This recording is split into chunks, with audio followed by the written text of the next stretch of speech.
তোমার কেন মনে হয় যে মানুষটা তুমি প্রথমবার 2 বছর এইচএসসির পড়াশোনা করলা, 6 মাস অ্যাডমিশনের জন্য পড়লা, কোথাও চান্স পাইলা না, কেন তোমার মনে হয় যে হঠাৎ করে সেকেন্ড টাইমে তোমার মধ্যে ভাস্কো দা গামার আত্মা চলে আসবে, তুমি 14 ঘন্টা পড়াশোনা করবা প্রতিদিন, 1000-2000 কোশ্চেন সলভ করবা? কেন মনে হয় এটা? প্রথম মনে হয়।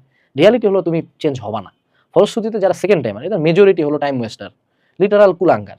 প্রথমবার এক ধাপ ওয়েস্ট করছে, সেকেন্ড টাইম আবার বাপ মায়ের টাকা ওয়েস্ট করবে, লজ্জাও নাই, আবার সেম ফাঁকি দিবে, সেকেন্ড টাইমে আবার চান্স পাবে না। এই জন্য হিসাবে তো সেকেন্ড টাইমারই বেশি চান্স পাওয়ার কথা যে কোনো অ্যাডমিশনে, তাই না?